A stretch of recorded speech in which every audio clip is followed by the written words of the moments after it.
On est bon? Eh ben, merci à vous. Et je me présente alors. Ok, merci à tous d'être là, merci à l'Aquarium et aux apérosceptiques. Donc, je m'appelle Sébastien Moreau, je suis vulgarisateur scientifique, je tiens la chaîne Cervelle d'Oiseau et je fais également des conférences, des chroniques, des livres. Avant toute chose, suite à des questions logistiques, mon ordinateur est là-haut, c'est-à-dire que je n'ai pas de contrôle sur mon ordinateur et je n'ai pas mes notes. Donc la conférence va se présenter en deux parties. Au départ, je vais venir un peu sur la question de ce qu'est une hiérarchie. Alors, sachant que c'est de la sémantique, il y a plein de sens, c'est juste pour introduire mon propos et c'est pas mon domaine, donc je vais passer assez rapidement dessus, juste pour mettre des bases. Et ensuite, on va venir plus en détail sur ce que justement la science du comportement animal nous permet de découvrir, nous permet de comprendre sur comment fonctionnent les fonctions cognitives des sociétés et voir si on peut en faire des hiérarchies ou si on ne peut pas en faire des hiérarchies. Spoiler, ça serait débile de le faire. Si on peut avancer. Merci. Donc voilà, on va commencer par cette partie-là. On peut passer tout de suite à la suite. Donc, une hiérarchie, ça vient du grec hiérarchia. Quoi ? Ça vient du grec hiérarchia, donc qui veut dire grosso modo la règle d'un haut prêtre. Donc évidemment, des hiérarchies, on en trouve dans tout un tas de sociétés animales, où ça va être à la base de l'appropriation des ressources. Mais dans l'espèce humaine, ce terme de hiérarchie a un concept aussi de valeur. C'est-à-dire que quand quelque chose est haut dans la hiérarchie, c'est aussi quelque chose qui va avoir un ordre de priorité supérieur. Donc c'est pour ça que dans beaucoup de sociétés humaines, on se retrouve notamment avec des ordres religieux qui prennent le contrôle, et c'est souvent eux qui mettent les hiérarchies en place. Et on se rend compte effectivement que même intuitivement, on a tendance à suivre des hiérarchies, à donner plus de valeur à certains individus qu'à d'autres. Et la chanson de Didier Super que j'ai citée en bas, je trouve, représente pas mal ça. C'est une chanson où il parle des clochards qui jouent dans le métro, et où il met « Clochard, de toute façon, pour être vedette, d'abord, il faut être mignon, vous avez trop mauvais gens pour qu'on ait pitié de vous, nous, on s'inquiète que pour les riches ». Je trouve qu'il suffit de regarder un peu l'histoire avec Carlos Ghosn, où il suffit de regarder tout ce qu'on voit avec les Voici, etc. C'est Brad Pitt qu'on voit dedans, c'est pas vous. Hein. Donc, il y a une espèce... On s'inquiète plus pour ce qui va se passer pour Brad Pitt et Angelina Jolie que ce qui va se passer pour nos voisins, par exemple. Et donc, bien évidemment, il y a des ordres de priorité qu'on met avec ça, puisque normalement, c'est juste un rangement théoriquement objectif, mais ça ne l'est jamais. Par exemple, là, on le voit dans la pyramide, entre des joueurs PC, des joueurs de jeux vidéo PC et des joueurs de jeux vidéo console. Il est bien entendu par tout le monde ici que si demain, on doit choisir de sauver la vie d'un joueur PC ou d'un joueur console, tout le monde choisira la vie d'un joueur PC, c'est bien évident. Donc, on va pouvoir... Je pense que tout le monde est d'accord. On va pouvoir passer à la suite. Voilà. Donc, bien évidemment... Ça, c'est quelque chose qu'on traîne dans l'histoire humaine depuis un paquet de temps. Déjà depuis l'Antiquité, on avait des moqueries de Platon, mais ça a surtout été mis en forme par Aristote, puisqu'il aimait bien mettre en forme des conneries. Et donc, là, en l'occurrence, c'est typiquement ce qu'il a fait en nous créant l'échelle des êtres qu'on voit là. Alors, c'était hyper à la mode, hein. C'est quelque chose qui est resté jusqu'à il y a peu de temps. Donc, en gros, l'idée, c'est quoi? C'est de dire qu'il va y avoir une espèce de hiérarchie, du moins bien au meilleur, où à chaque fois on va rajouter des valeurs positives. Par exemple, on va avoir le minéral. Bon, le minéral, ça existe. Ok, cool. Les plantes. Les plantes, ça existe et c'est vivant. Mais c'est tout. Le reste, c'est nul. Les animaux, ça existe, c'est vivant, et puis c'est mobile, et puis ça a de l'appétit. Puis au fur et à mesure, on monte, et soit on s'arrête à l'homme, soit on va jusqu'à Dieu. Et souvent, ça va jusqu'à Dieu. Et ce qui est intéressant, en plus, c'est qu'il y a une notion de finalité. C'est-à-dire que les choses évoluent en se perfectionnant jusqu'à un certain seuil. Par exemple, c'est ce qu'on voit avec JB René Robinet. Alors, j'ai pas trop d'image de lui, donc j'ai pris Louis XIV et j'ai mis un robinet dessus. Donc, ça m'a pris un peu de temps à faire. Donc, la citation qu'on voit de lui, donc c'était un philosophe qui était aussi qui travaillait sur la nature. Ça m'inquiète tous ces messages d'erreur là. Qui disait: dans la suite prodigieusement variée des animaux inférieurs à l'homme, je vois la nature en travail avancer en tâtonnant vers cet être excellent qui couronne son œuvre. Donc, on voit qu'il y a une espèce de finalité, comme si l'évolution allait quelque part. Elle avait un but. Alors c'est bien, c'est pratique, parce que comme ça ne s'appuie pas forcément sur des trucs ultra objectifs, c'est aussi une des personnes qui a le mieux théorisé la supériorité de la race blanche. Robinet. Mais on l'a retrouvé aussi en anthropologie, c'est-à-dire que l'anthropologie évolutionniste part du concept que toutes les sociétés humaines dites primitives visent à arriver au seuil évidemment, les sociétés occidentales, parce que, quitte à avoir une référence. Et donc, bon, on a Darwin qui s'est pointé, qui a dit, bon, votre arbre là qui va de A à Z et qui suit un truc, ça ne marche pas trop. Donc, il a commencé à proposer d'autres arbres, notamment l'arbre phylogénétique du vivant, où tout le monde, à la fin, arrive à peu près au même seuil. Donc on n'a plus une visée, mais tout le monde évolue pour arriver à peu près au même point. Donc ça, c'est d'après Wikipédia la seule illustration qu'on a dans l'ouvrage. Et là-bas, on voit en fait les premiers arbres qu'ils faisaient en croquis pour essayer justement de casser cette histoire linéaire. Sauf qu'il faut bien réaliser que c'est quelque chose qu'on traîne depuis le Moyen-Âge. Et on avait des divisions, par exemple. Vous allez avoir dans chaque strate encore d'autres hiérarchies avec d'autres valeurs. Je vais vous prendre des exemples très simples.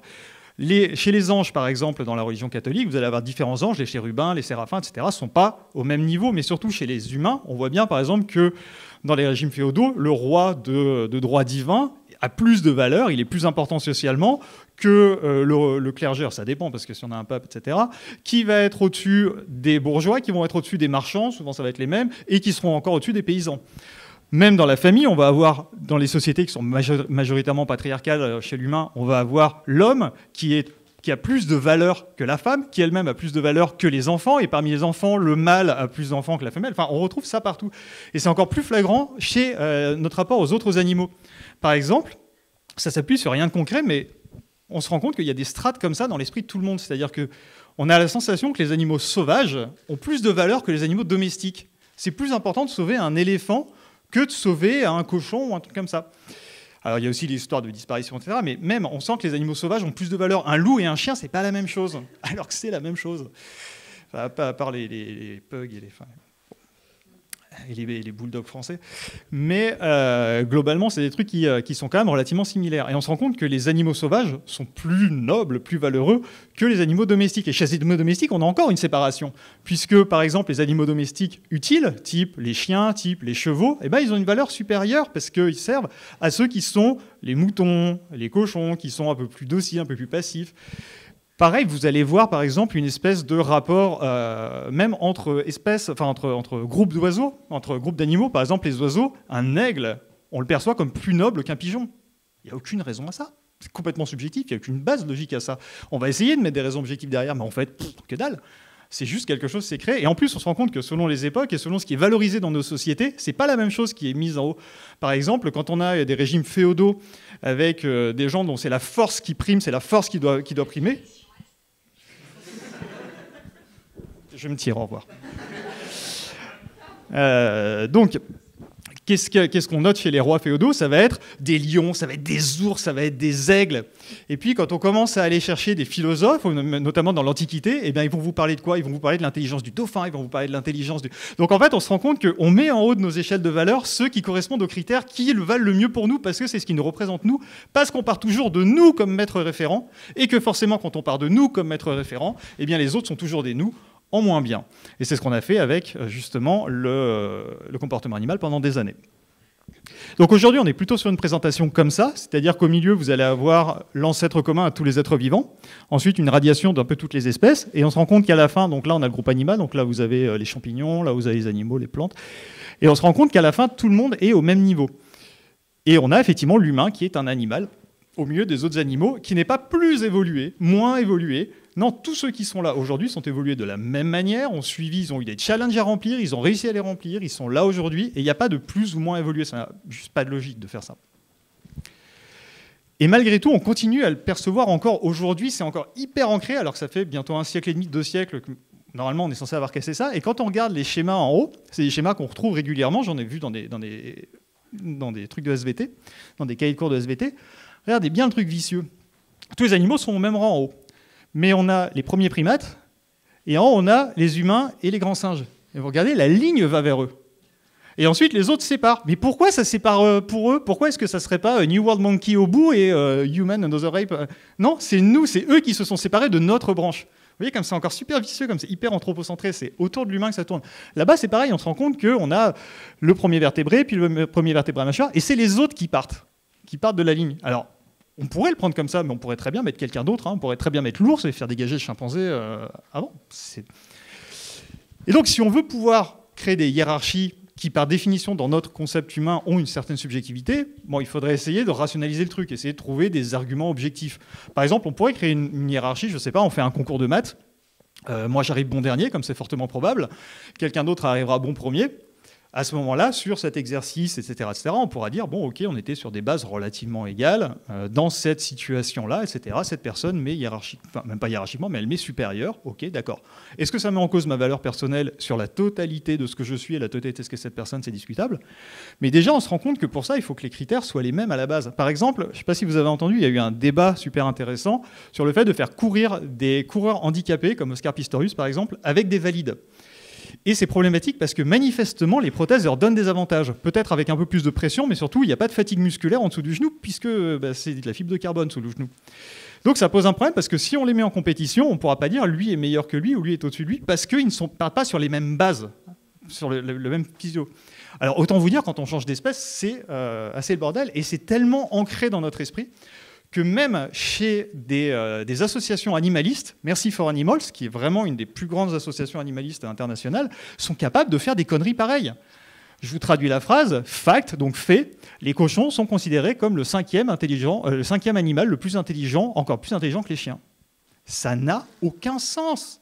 Vous ne pouvez pas comparer l'intelligence d'un cochon qui a eu des pressions évolutives, des pressions sociales d'un certain type, le chien qui en a eu totalement d'autres, surtout qu'il a évolué en parallèle à l'homme.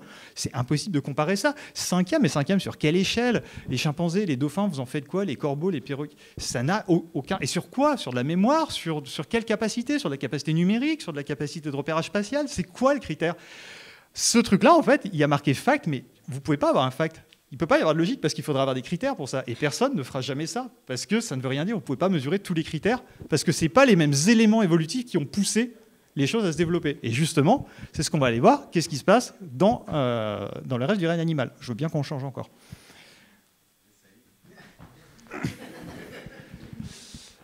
Voilà, alors là, vous avez un macaque. Hein, non, voilà. Essayez peut-être d'aller en arrière et revenir en avant, je ne sais pas, parce que vous ne l'avez pas. Ok, bon, là, vous avez un macaque. Voilà, là, c'est pas des macaques, par exemple. Vous voyez? Hop, pas de macaque. Là, c'est pas un macaque. Là, c'est pas un macaque. Avant, c'était un macaque. Voilà, voilà. Ouais, très bien. Écoute, on se revoit dans un petit quart d'heure. Bon, alors, je vais faire l'histoire du macaque. Pourquoi j'avais mis cette histoire du macaque? Déjà, pour montrer que une supériorité hiérarchique n'est pas forcément quelque chose qui est... Lisez pas, ça viendra après. Vous déconcentrez pas. Concentrez-vous sur moi. Une supériorité hiérarchique n'est pas forcément une supériorité en tout. Par exemple, la jeune macaque qu'on voyait tout à l'heure, c'est une histoire qui monte à pas mal de temps. C'était une jeune macaque qui s'appelait Imo. En fait, c'est des chercheurs japonais qui ont commencé à vouloir donner des pommes de terre aux primates qui étaient là. Alors eux, ils n'étaient pas du tout là pour ça, hein, ils étudiaient les chevaux. Et puis, il y a une jeune femelle qui a commencé à nettoyer les pommes de terre. Et donc, elle a développé un nouveau comportement.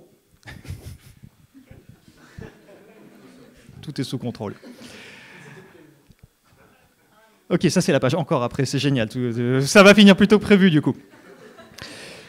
Donc vous aviez... c'est bien, c'est pas du tout déconcentrant. Yes. Ceci est un macaque. Et donc, qu'est-ce qui s'est passé? C'est qu'Imo a développé différentes techniques. Je ne vais pas rentrer dans le détail. Elle a développé l'apparition des condiments dans sa société. Elle a développé tout un tas de cultures. Et ce qui est intéressant, c'est de se rendre compte que Imo, c'était une subalterne dans son groupe. Imo, c'était celle qui était tout en bas de la hiérarchie. Et donc, qu'est-ce qui s'est passé? C'est que culturellement, ça s'est transmis d'abord en bas de la hiérarchie. Puis, c'est monté vers les femelles. Puis, ceux qui ont mis le plus de temps à adopter ce comportement, c'était les mâles dominants du groupe. Pourquoi?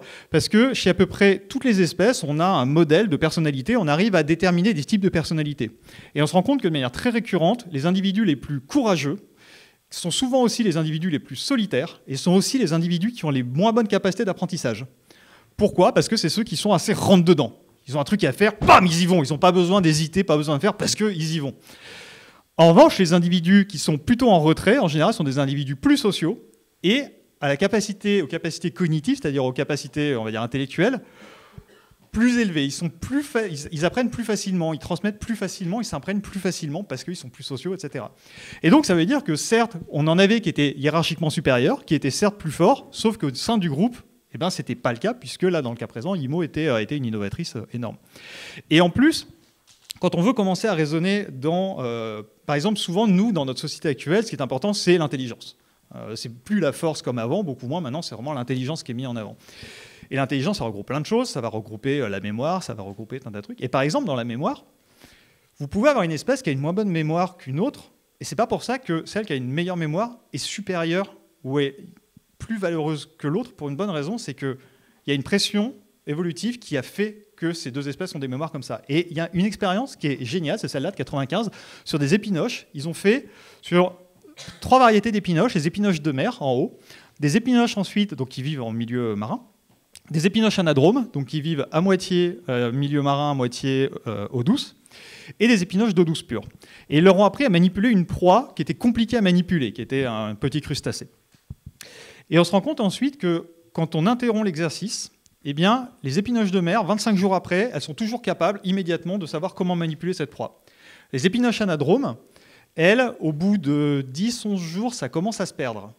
Les épinoches d'eau de mer, au bout de 8 jours, c'est revenu à zéro, elles ne s'en souviennent pas du tout. Et là, on va se dire, bon, bah d'accord, les épinoches d'eau de mer, elles ont des meilleures capacités, donc elles sont mieux, elles sont supérieures. Mais en fait, ça n'a pas de sens parce que les épinoches d'eau douce vivent dans des zones extrêmement stables. Les situations ne changent pas, les proies ne changent pas, l'environnement ne change pas. Ça veut dire que si vous apprenez quelque chose, ça vous servira demain, ça vous servira après-demain et ça vous servira dans un an. Les épinoches de mer vivent dans des zones d'estuaire. Ça change tout le temps. L'environnement change, les proies changent, les nutriments changent, tout change. Il faut être capable de réapprendre en permanence. Par conséquent, évolutivement, c'est plus pertinent pour les épinoches de mer d'oublier vite et de réapprendre. Pour elles, ça serait handicapant de mémoriser longtemps quelque chose parce qu'elles resteraient bloquées sur des schémas qui, en fait, ne sont pas utiles. Donc, si vous mettez une épinoche d'eau douce dans l'environnement d'une épinoche d'eau de mer, eh ben, elle mourra déjà.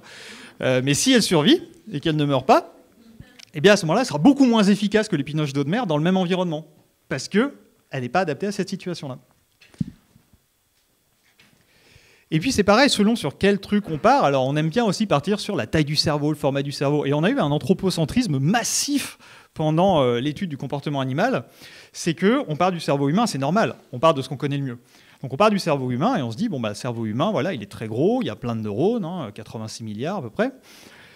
Et il y a un néocortex. Et a priori, le néocortex, c'est un des trucs qui est apparu le plus tard dans l'évolution des mammifères. Donc le néocortex, ça a l'air pas mal. Donc on en déduit que c'est le siège des capacités cognitives supérieures, tout ça. Qu'est-ce qui s'est passé? Quand on a regardé les oiseaux, cerveau grand comme ça, pas de néocortex. Bon, bah les oiseaux, à dégager, il n'y a rien à faire. Dans les années 70, vous avez des chercheurs, et notamment des chercheuses, je pense à Erin Pepperberg, qui voulaient travailler sur les oiseaux, et quand on en chiait, mais d'une force, parce qu'on leur disait... Mais pourquoi tu cherches sur les oiseaux? Il n'y a rien. Regarde la gueule du cerveau. Il n'y a pas le matériel pour, donc il n'y aura rien. Puis Erin Pepperberg, elle a montré, notamment avec le perroquet Alex, qu'il y avait quelque chose. Et puis il y avait méchamment quelque chose. Et aujourd'hui, que ce soit les perroquets comme les cacatoès, les cris du Gabon sur lesquels elle a travaillé, ou les corbeaux, les chercheurs appellent ça des chimpanzés à plumes, pour vous donner une idée du niveau.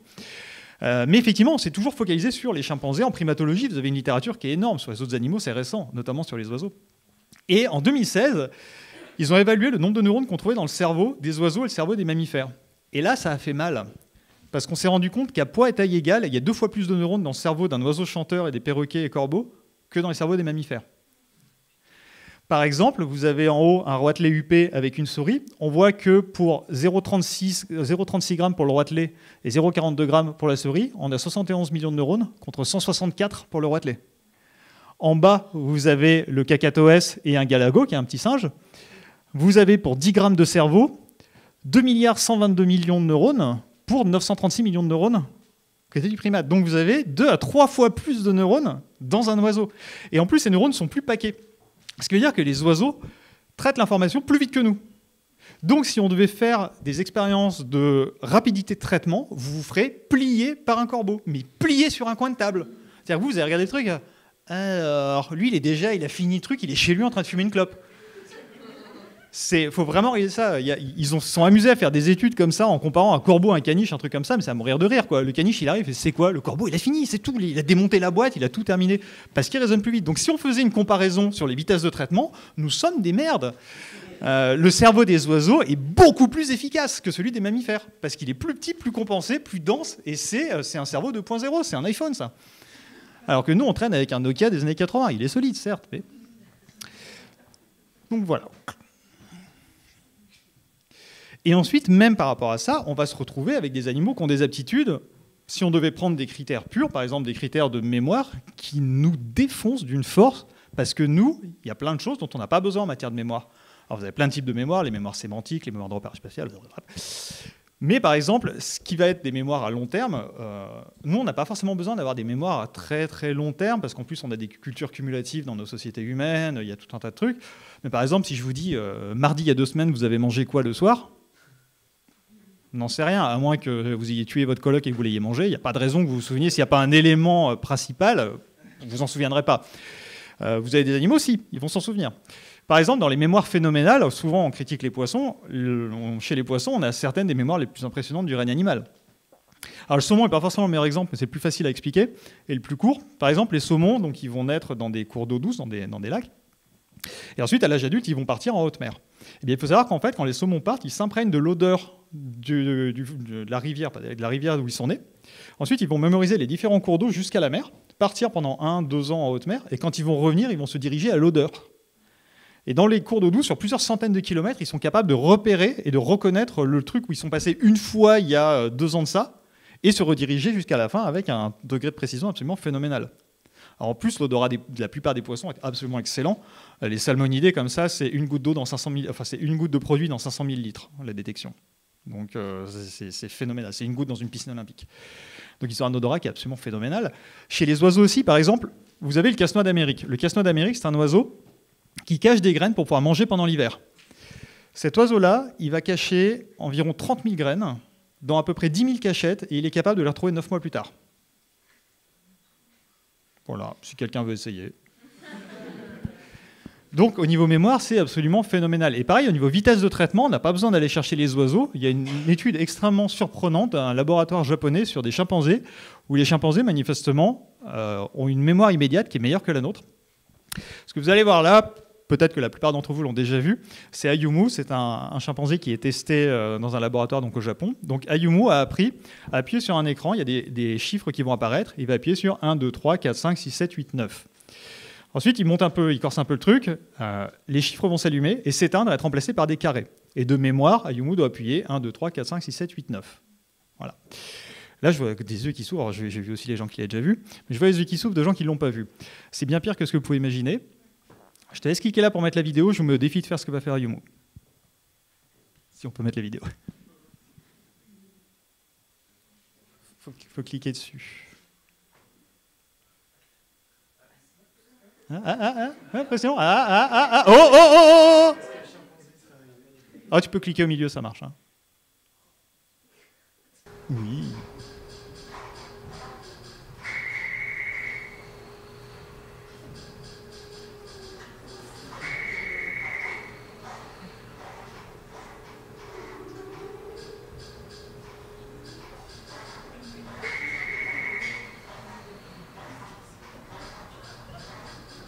Je sens une vague d'humilité dans cette pièce.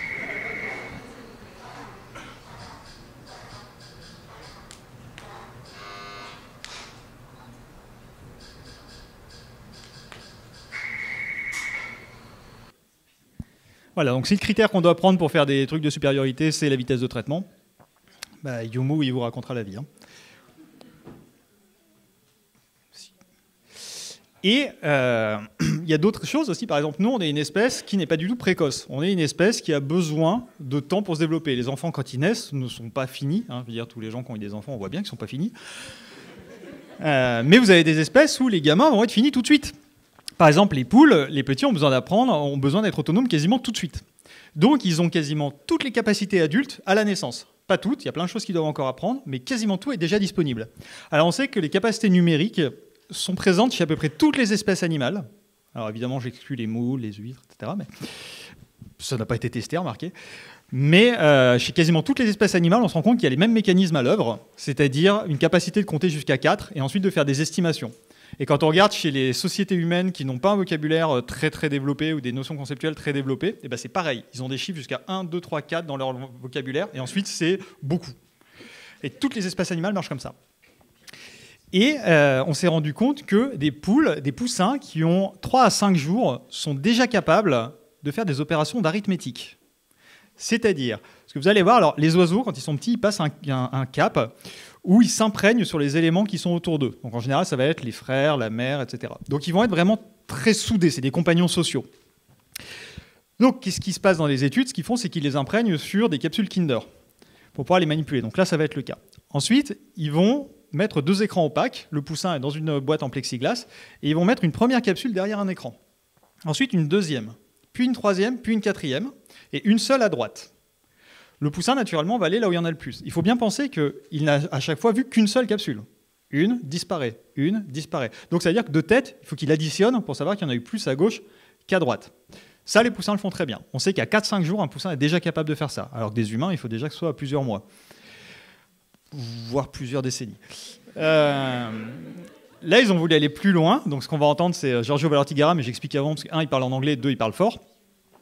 Ce qu'on va voir là, c'est qu'ils font un test de soustraction. C'est-à-dire qu'ils vont faire la même chose, 4 à gauche, 1 à droite, et cette fois-ci, ils vont déplacer un de la gauche vers la droite, puis un deuxième de la gauche vers la droite. Donc on va se retrouver avec 2 d'un côté et 3 de l'autre. Je te laisse envoyer la vidéo.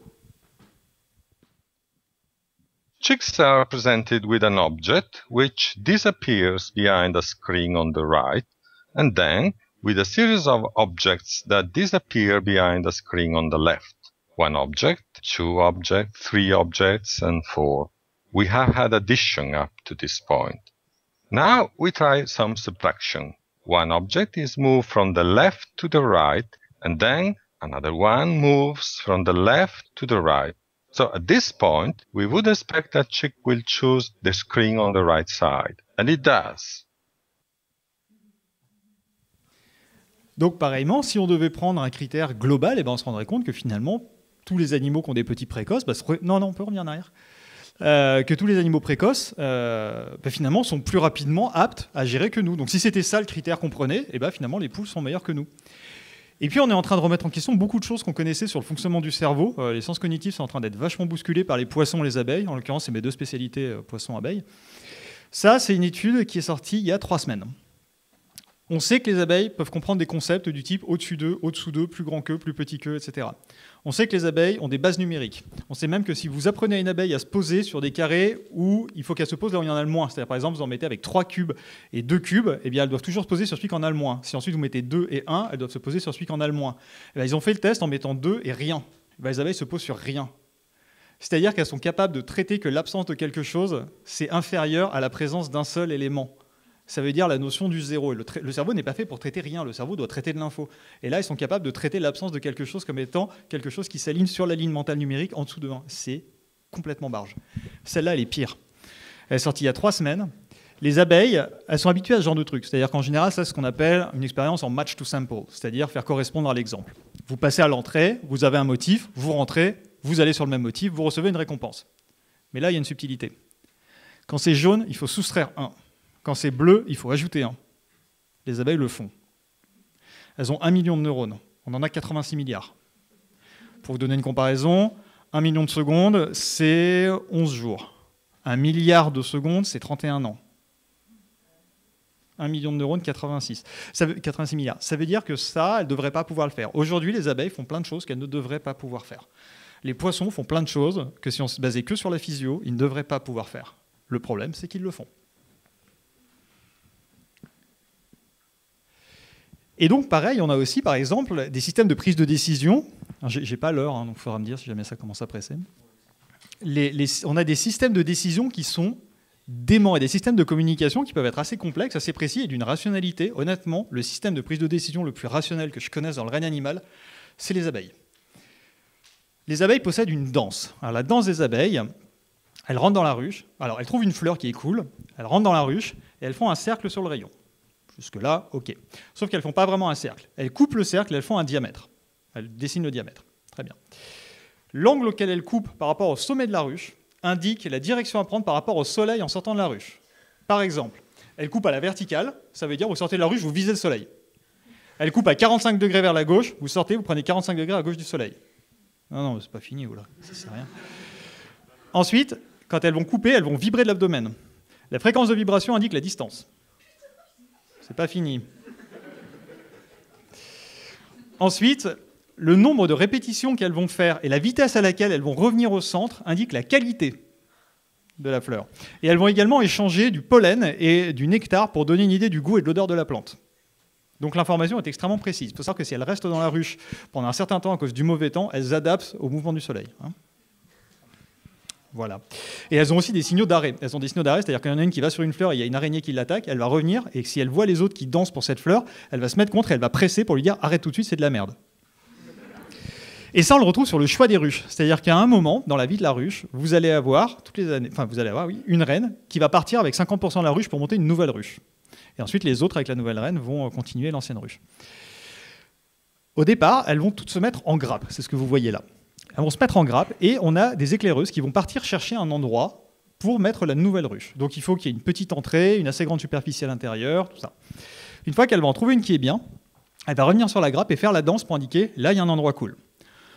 Plusieurs éclaireuses vont faire ça. Celles qui sont indécises ne vont pas juste se contenter de suivre. Elles vont aller voir, et si l'endroit est effectivement adapté, elles vont venir et danser également.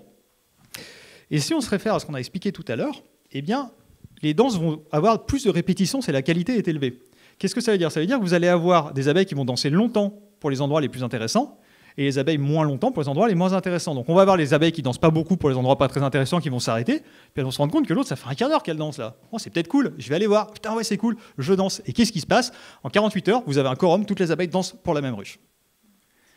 Vous avez la prise de décision la plus rationnelle. La plupart des abeilles qui ont décidé sont allées visiter, elles ont évalué, et les chercheurs ont fait des tests avec différents types de ruches qu'on estimait, nous, être des ruches qui fonctionnaient pour les abeilles. Et effectivement, dans 100% des cas, elles choisissent ce qui semble être la ruche la plus optimum dans la situation. C'est, à ma connaissance, la prise de décision la plus rationnelle qui existe dans le règne animal. C'est phénoménal comme truc. Et au niveau des communications, c'est pareil. C'est-à-dire que nous, on est content parce qu'on a de la grammaire, des trucs comme ça.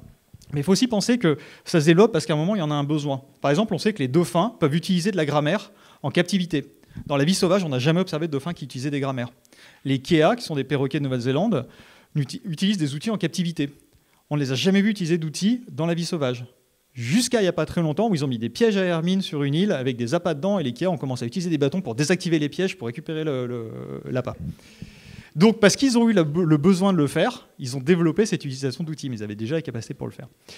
Et on a aussi, par exemple, les poissons éléphants. Donc ça, c'est des trucs complètement fous, les poissons électrogènes. Donc c'est des poissons qui vont faire des champs électriques autour d'eux pour repérer l'environnement. Un peu comme un sonar, pas exactement, mais un peu comme les sonars chez les dauphins. Donc ils vont faire des petites impulsions pour repérer l'environnement. Quand je dis des petites impulsions, ça peut être quelques impulsions par seconde jusqu'à plusieurs milliers de pulsations par seconde. Je vous laisse juste visualiser le truc. Il faut savoir que chacune de ces pulsations, elle a une forme d'onde, l'EOD, Electric Organ Discharge, qui contient son identité, son sexe, son statut reproductif, son statut social et probablement d'autres infos qu'on n'a pas décodées encore. Les intervalles entre chaque pulsation, comme un code Morse, indiquent des informations contextuelles, agression, séduction, etc. Donc c'est pareil, c'est-à-dire que nous, notre langage, il est très structuré, mais il est très lent par rapport à eux qui peuvent transmettre beaucoup d'informations en permanence. Il faut savoir que c'est le même truc qui leur permet d'observer leur environnement et de communiquer. Et alors bon, je rentre pas dans le détail parce que c'est très long et très compliqué, mais la communication des poissons électriques est complètement what the fuck. Et justement, à partir du moment, et ça c'est vraiment le truc qu'il faut comprendre, c'est qu'à partir du moment où vous avez une pression sociale ou une pression écologique certaine, eh bien, les animaux seront capables de remplir les tâches qui tombent devant eux. Par exemple, on se retrouve avec, vous avez des chimpanzés qui ont fait des expériences sur quand vous devez coopérer avec un partenaire, eh bien les chimpanzés sont capables de choisir quel est le partenaire le plus efficace parmi plusieurs partenaires. On voit des stratégies se mettre en œuvre pour évaluer celui qui est un blaireau et celui qui est bien, et ensuite ils développent ça. Le mérou et la murène sont des poissons qui chassent ensemble, en général à la décision du mérou. Le mérou a développé une communication et des gestuelles bien précises pour appeler la murène, avec ce qu'on appelle des gestes référentiels, c'est-à-dire des gestes qui pointent une direction, un objet là où la proie est rentrée dans le récif. Donc ils ont un langage qui est très compliqué, et ils ont fait des tests, et ils ont montré que quand on demande au mérou d'essayer d'évaluer quelle est la meilleure murène avec laquelle chasser, le mérou met en place des stratégies assez similaires à celles qu'on retrouve chez les chimpanzés, et je ne rentre pas dans le détail, mais en haut, vous voyez les stats comparés, on a quasiment les mêmes graphes sur les chimpanzés et sur les mérous. Donc les mérous, qui sont pourtant des poissons, en fait, vont adopter pas exactement, mais des stratégies assez similaires à celles que l'on retrouve chez les chimpanzés, avec autant de succès pour évaluer un partenaire coopératif. Et vous avez des poissons qui peuvent avoir des vies extrêmement complexes, comme le labre nettoyeur, et qui vont développer des capacités qui vont poutrer des grands singes, et même, honnêtement, sur celle-là, une poutre-moi, je pense. Alors ça, c'est des poissons, très brièvement, qui vivent en mangeant les parasites des autres poissons, les labres nettoyeurs. Et ces poissons-là, en fait, il faut qu'ils fassent la différence entre les poissons prédateurs. Alors oui, il faut que je précise quand même, ils aiment bien mordre le mucus, qui est la couche protectrice des poissons. Et les autres poissons n'aiment pas trop ça. S'ils se font mordre, donc c'est pas cool. Donc déjà, les labres ne vont pas faire ça sur des prédateurs. Si jamais ils déconnent, ils leur font des petits massages. Et on a fait des études qui montrent que les massages calment les poissons. Véridique. Donc ils vont faire ça. Ensuite, il va y avoir des non-prédateurs qui vont faire la queue pour se faire nettoyer à la station de nettoyage. Les labres sont capables de faire la différence entre ceux qui ont plusieurs stations de nettoyage et ceux qui n'ont qu'une seule station de nettoyage. Ceux qui en ont plusieurs peuvent partir s'ils attendent trop longtemps. Donc ils feront toujours passer ceux-là en premier. Ensuite, si jamais ils trichent pendant qu'on les observe, les poissons qui observent partent. Donc ils ne trichent jamais quand ils sont observés. Ils ne trichent que quand ils ne sont pas observés. Ils font attention à la note TripAdvisor. Et si jamais ils trichent avec un poisson et que ce poisson est un non-prédateur et qu'ils les chassent, et bien à ce moment-là, ils vont aller se réfugier vers un autre prédateur et surtout, ils vont se souvenir que ça s'est mal passé. La prochaine fois, ils vont faire un nettoyage nickel. On pense qu'ils reconnaissent au moins 100 autres poissons, toute espèce confondue, et les interactions qu'ils ont eues avec eux. Et surtout, on se rend compte qu'ils sont capables d'évaluer si un poisson est parti depuis longtemps ou pas, s'il a eu le temps de se refaire parasiter ou pas. Parce que comme on l'a dit, il fait souvent des petits massages, et les poissons aiment bien les massages. Donc vous en avez, ils viennent de se faire nettoyer, ils partent et reviennent tout de suite. Et pour le labre, c'est pas rentable de nettoyer, il est vide. Et bien les labres sont capables de savoir, lui, il n'est pas venu depuis tant de temps, vu l'espèce, etc. Ça, c'est pas possible qu'il soit reparasité, donc je le nettoie pas. Eh bien, on a fait des études comme ça. Alors, il y a 2 études qui sont fascinantes. La première, c'est une comparaison entre des singes capucins, des orang-outans, oui, c'est capucin, des chimpanzés et la fille de l'expérimentateur. Donc Homo sapiens. Le but est simple, 2 assiettes, on va dire une rouge, une bleue pour simplifier. Dans une des assiettes, il y a une assiette qui est fixe, qui restera toujours là, et une assiette qui est temporaire. C'est-à-dire que si vous commencez par l'assiette temporaire, l'assiette fixe reste. Donc vous pourrez manger la première, puis la deuxième. Si vous commencez par l'assiette fixe, l'assiette temporaire est retirée immédiatement. Donc vous ne pourrez manger que dans une assiette. Et bien dans cette expérimentation, les premiers à avoir compris qu'il fallait commencer par l'assiette temporaire, ce n'est pas les singes capucins, ce n'est pas les orang-outans, et ce n'est pas les chimpanzés. Donc il reste la fille de l'expérimentateur, donc humiliation sur la table là, ou le labre, qui est le poisson qu'on voit là-haut. Et c'est le labre, le premier qui a compris qu'il fallait commencer par l'assiette qui s'en va. Pourquoi ? Parce que ça correspond à son mode de vie en fait. Il faut qu'il comprenne qu'il faut commencer par le client qui s'en va tout de suite. Donc à partir du moment où c'est cohérent, il sera meilleur que les autres, parce que c'est cohérent dans son univers. Il n'y a pas de question d'être meilleur ou d'être moins bon, c'est juste que c'est plus cohérent pour lui. Cette tâche-là, elle est complètement barge. Vous avez des assiettes. Alors, vous avez une assiette rouge avec de la nourriture qui n'est pas trop appréciée, mais qui est tout le temps disponible. Et ensuite, vous avez des assiettes bleues, vertes et jaunes avec de la nourriture qui est très appréciée, mais elles ne sont pas tout le temps disponibles. La bleue est disponible toutes les 5 minutes, la verte toutes les 10 minutes et la jaune toutes les 15 minutes. Qu'est-ce qui se passe ? Au départ, il présente la rouge. Donc le labre, il vient, bon, il mange sur la rouge, ok, cool, c'est pas terrible, mais je ferai avec. Ensuite, il présente la rouge et la bleue. Donc à ce moment-là, il voit les crevettes sur l'autre qu'il préfère, donc boum, il va sur les crevettes, hop, il la mange, c'est cool. Bon, jusque-là, tout va bien. Ensuite, ce qu'ils vont faire, c'est que toutes les 2,5 minutes, ils vont présenter les 2 assiettes. Ce qui veut dire qu'au départ, il pourra commencer par la bleue, mais ensuite, il n'y a que 2,5 minutes qui s'est écoulé, on a dit qu'elle était dispo toutes les 5 minutes. Donc s'il commence par la bleue, les 2 sont retirés tout de suite, et il n'a rien. Et ensuite, on repropose 5 minutes plus tard, et là, nouveau, il peut aller sur la bleue. Et on se rend compte que les labres arrivent très bien à faire rouge, bleu, rouge. Donc ça veut dire qu'il y a du self-control déjà. Il est capable de se restreindre, de prendre le truc qu'il aime beaucoup, parce qu'il sait qu'il va perdre les 2. Déjà, ça, c'est pas rien, cognitivement, le self-control. Et là, on pourrait dire, ouais, mais il fait juste un coup sur 2, c'est pas impressionnant. Sauf qu'ensuite, ils vont faire toutes les 2,5 minutes et ils vont l'entraîner avec l'assiette toutes les 10 et l'assiette toutes les 15. Et toutes les 2,5 minutes, ils vont proposer un duo d'assiettes, peu importe les couleurs, tout mélangé. Donc il faut qu'ils se souviennent, attends, elle est venue il y a 15 minutes, elle est venue il y a 10 minutes, donc c'est elle qui est disponible. Moi, j'en suis incapable. C'est hallucinant comme expérience. Mais pareil, ça correspond à leur mode de vie. Et justement, on a par exemple, ensuite, quand on veut parler de la conscience, on a le fameux test du miroir, le fameux test de conscience de soi. Bon, je ne vais pas revenir trop en détail dessus, mais le test du miroir, en gros, si l'animal se reconnaît dans le miroir, ça serait un proxy pour dire que potentiellement il a conscience de lui.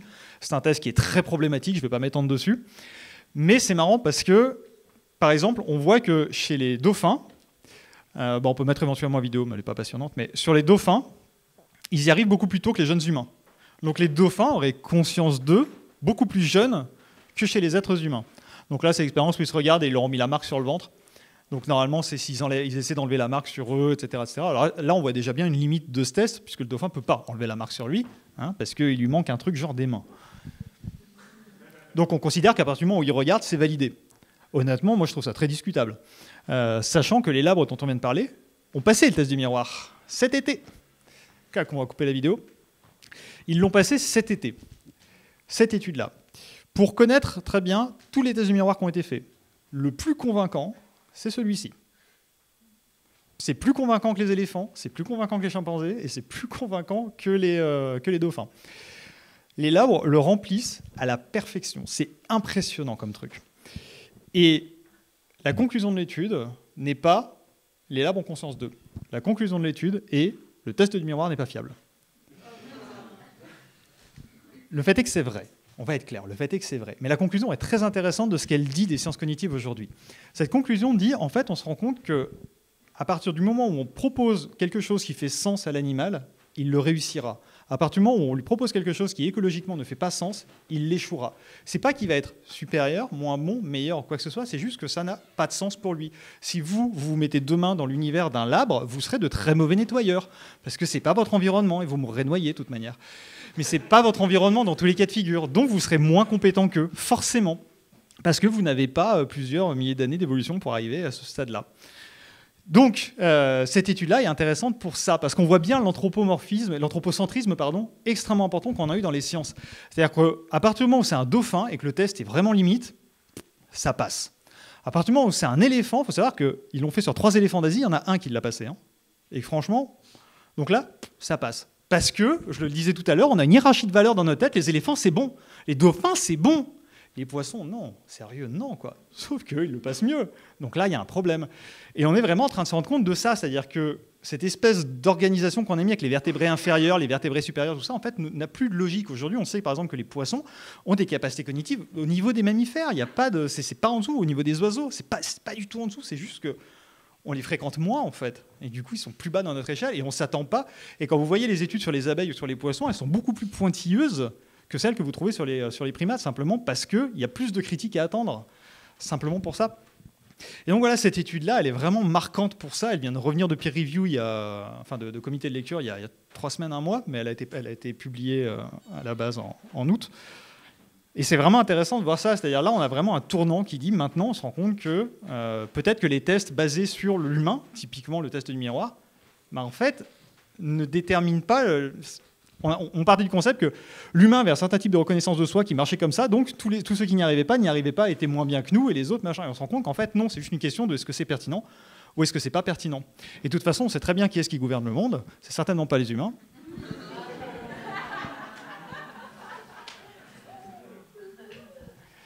Voilà, je te laisse passer 2 fois. Je vous remercie, j'en ai fait le tour. Ça, c'est mon job, si jamais ça vous intéresse.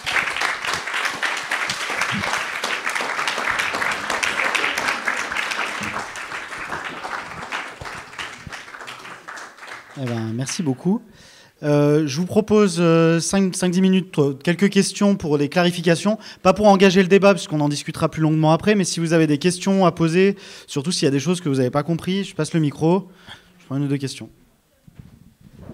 Moi, j'ai 2 toutes petites questions. Juste là, tu viens de nous dire que les labres, ils passaient mieux le test du miroir, mais ça veut dire quoi, passer mieux le test du miroir? C'est qu'au niveau... Il est branché ? Je m'entends moins fort. D'accord. Alors, quand je dis qu'il passe mieux, je fais des grandes généralités, parce que les chimpanzés, ils ont testé sur 90, et il y en a une vingtaine qui l'ont passé. Les labres, ils ont testé de mémoire sur 7 à 8 individus.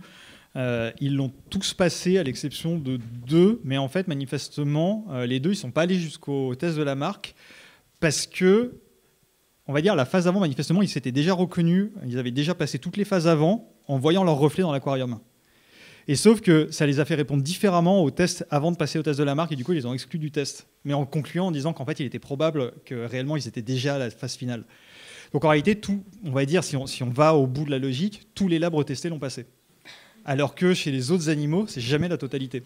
Mais on est sur des échantillons, en comportement animal, on est presque invariablement sur des échantillons très faibles. Parce que là, on est sur 7 individus, les éléphants, on est sur 3 individus. Les pies, on doit être sur 7 ou 8 individus. Donc c'est souvent des faibles cohortes. Du coup, là, c'est pareil, on considère que du moment où ils regardent, ils ont passé le test, quoi. Non. Alors, normalement, il faut que la tâche soit enlevée. Il faut qu'on essaie d'enlever la tâche. Et les labres, contrairement aux dauphins, ont un comportement pour enlever les parasites sur leur corps. Donc en gros, ce qui se passe, c'est qu'ils vont devant le miroir. Alors, ils leur avaient mis un truc en sous-cutané. Il leur a mis une marque, parce que sur le mucus, tu ne peux pas faire tenir une marque. Donc il leur avait mis une marque en sous-cutané au niveau du cou, et on les voit bien, il y a une vidéo, on les voit bien se mettre devant le miroir, regarder le truc, descendre sur le substrat, donc sur les graviers, frotter la gorge sur les graviers et remonter devant le miroir pour regarder si c'est parti. C'est vraiment flagrant, tu vois vraiment bien le truc, quoi. Et ils ont fait des tests avec certains qui ont une marque là et marque là. Et ici et là, c'est dur à dire, donc ils les ont exclus du truc parce que ils pourraient se gratter naturellement, alors qu'on n'a jamais observé en situation normale les labs se gratter le cou. Et donc ils ont pris en compte uniquement ceux qui se grattaient la gorge. Et tous les labs testés avec la marque au niveau de la gorge se grattaient la gorge sur substrat. On voit bien la vidéo, miroir, chaque miroir. C'est super impressionnant comme truc.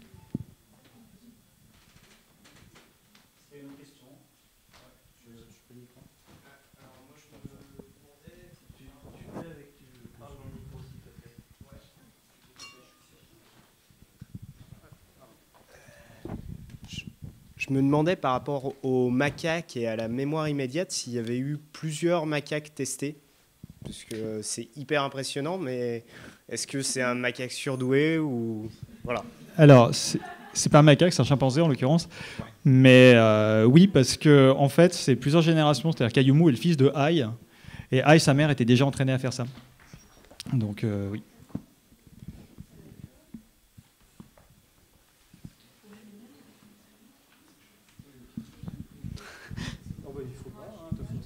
Ouais, mais je l'avais déjà avant. Moi, ma question, j'avais entendu, tu peux repousser ça de la main directement. J'avais entendu que, en fait, il y avait une hiérarchie entre les poissons et l'intelligence des poissons et l'intelligence des animaux terrestres, parce que dans les milieux aquatiques, il y avait moins besoin de voir vers l'avant vu qu'il n'y avait pas de visibilité, et qu'au moment où les poissons étaient sortis de l'eau avec des énormes guillemets, ils avaient dû, vu qu'ils voyaient plus loin, il fallait plus avoir un cerveau qui était capable de traiter des informations plus complexes et de plus voir vers l'avant que dans le milieu aquatique.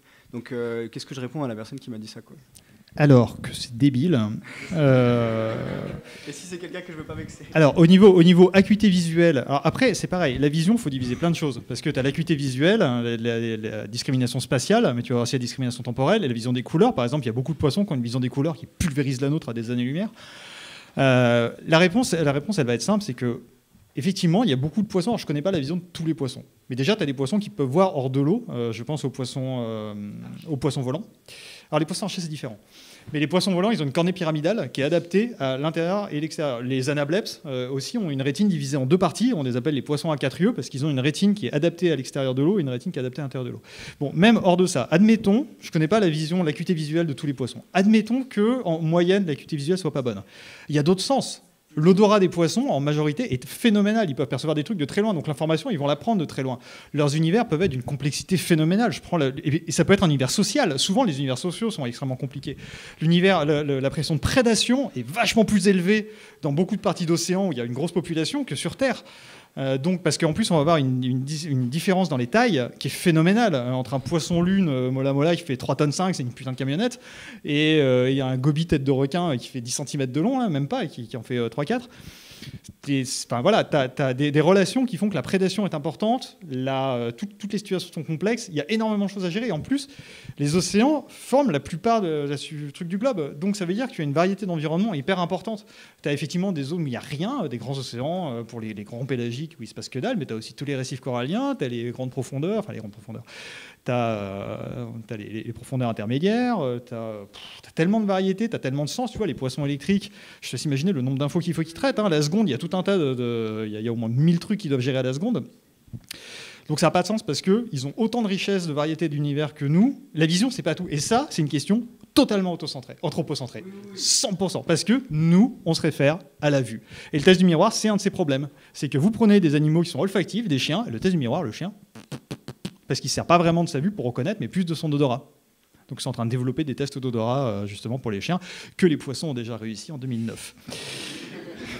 Ceux qui veulent aller voir, Timo Tunken, 2009. Donc voilà, c'est hyper anthropocentré. Ils ont plein d'autres sens, souvent plus développés que les nôtres. Pas tout le temps, mais l'odorat en tout cas. Et la question, c'est complexité sociale, complexité environnementale. En général, c'est ça qui va déterminer les compétences. Et c'est pour ça que décider de hiérarchie ou de supériorité, machin, ça n'a même pas vraiment de logique parce que c'est pas les mêmes environnements, t'as pas les mêmes besoins. Voilà. Alors, il y a plein de mains qui se lèvent et j'avais dit 2-3 questions. Donc, ce que je vous propose, et non, parce que je suis un peu le garant du temps ce soir, l'idée c'est qu'on finisse pas trop tard pour que les gens puissent participer au moment où on fait des échanges après. Du coup, on va faire une pause pour les gens qui veulent passer aux toilettes ou les gens qui veulent aller remplir leur verre ou manger un bout. Et je vais redonner les consignes. Tu veux faire autre chose avant ? Une question importante, c'est savoir si toutes ces petites anecdotes, on peut les retrouver dans ton livre Les paupières des poissons.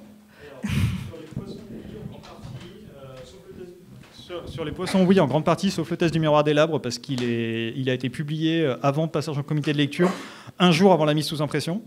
Donc j'ai appelé l'éditeur pour qu'il le mette en tout petit en dessous, en urgence, donc il y a une phrase.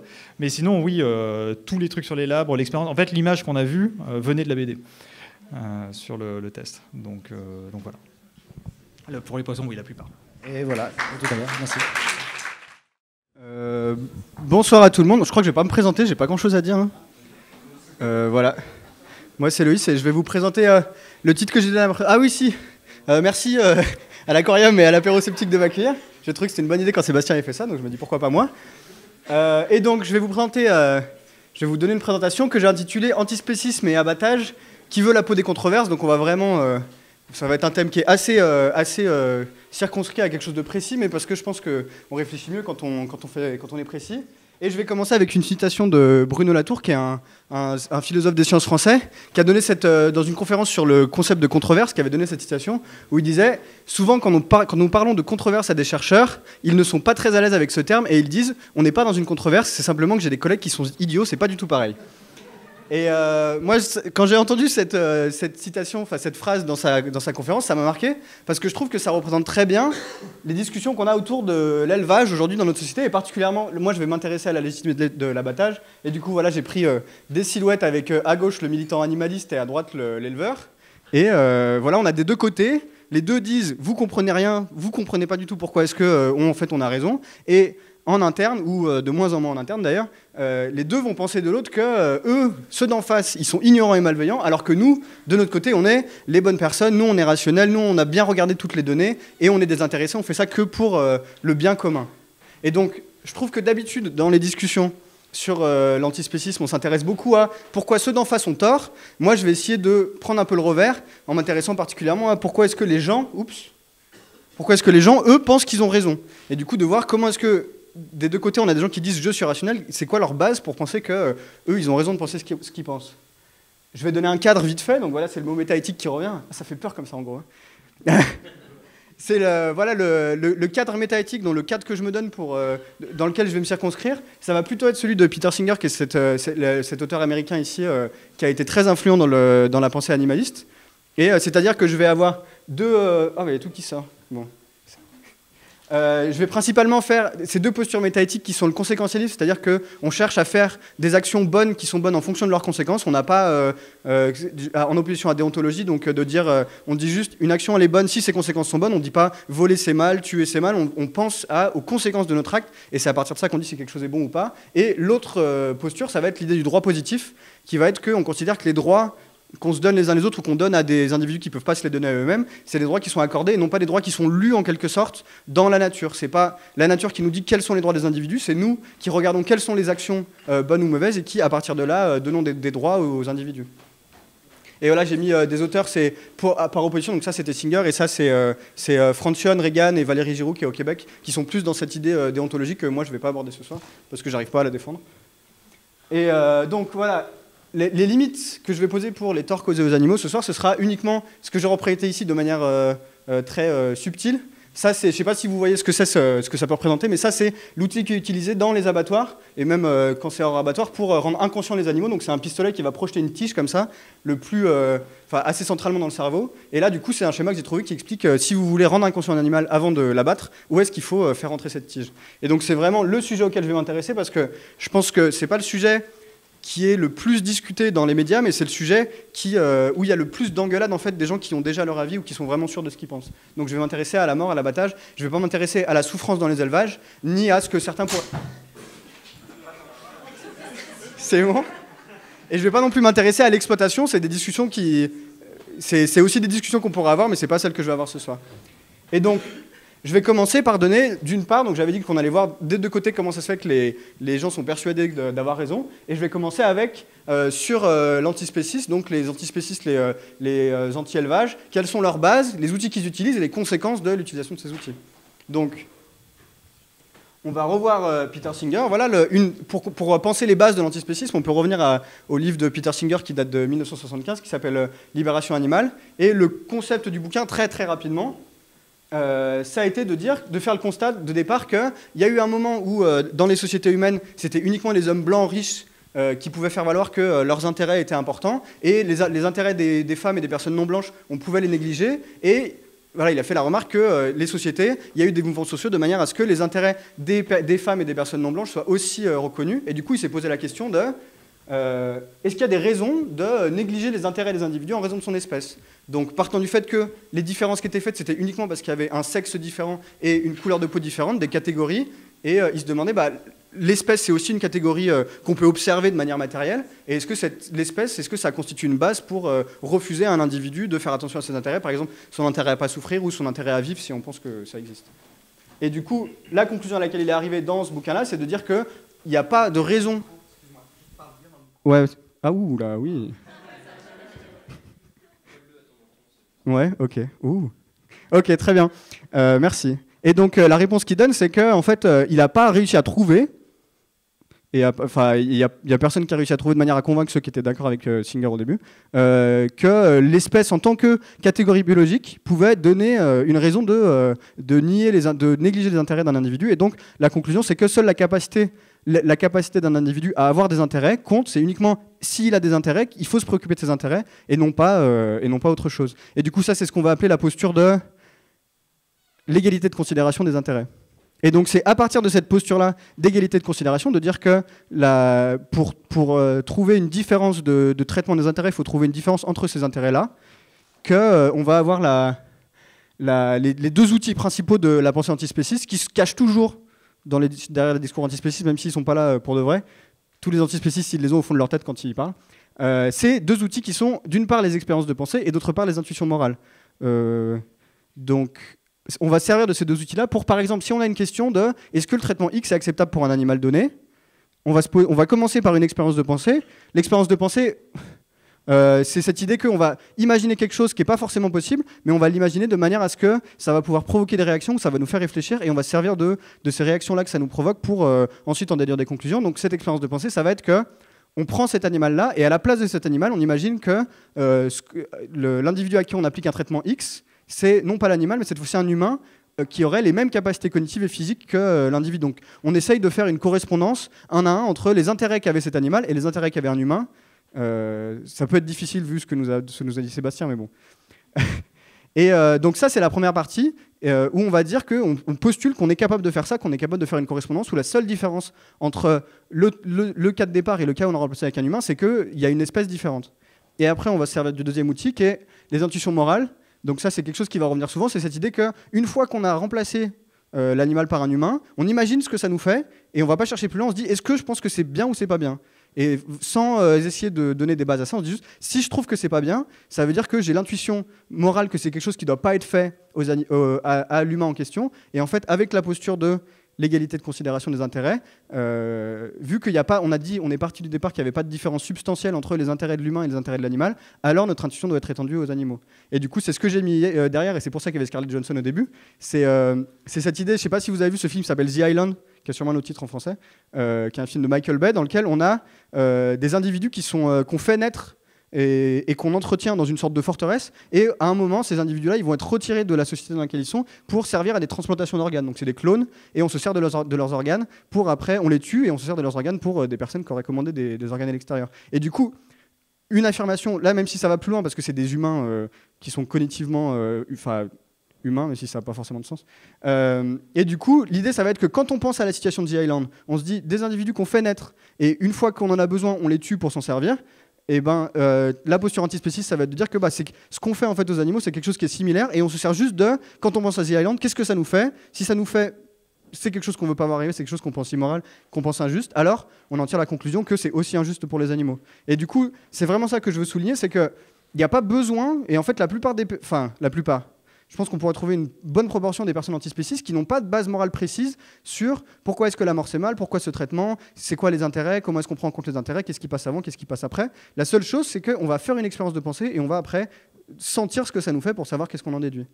Et du coup, la conséquence qu'on en tire, c'est voilà ce que j'ai marqué ici. On va faire le même traitement de quand est-ce que c'est juste de tuer un humain, en étant très très large. C'est-à-dire qu'on peut vraiment trouver des restrictions, mais au moins, au minimum, on trouverait que c'est injuste de tuer un humain si ça ne sert pas à éviter un tort au moins aussi important chez un autre humain. Et du coup, on va transposer ça aux animaux. On va pas considérer qu'ils ont les mêmes intérêts, mais on va considérer que pour leurs intérêts à eux, quand on va les tuer, on va contre leurs intérêts. Et donc, il est injuste de tuer des animaux si cela ne sert pas à éviter un tort au moins aussi important chez les humains. Donc ça, c'est la conclusion de la plupart des antispécistes qu'on arrive à condamner l'élevage et les pratiques d'exploitation animale en général. On va passer à la partie suivante.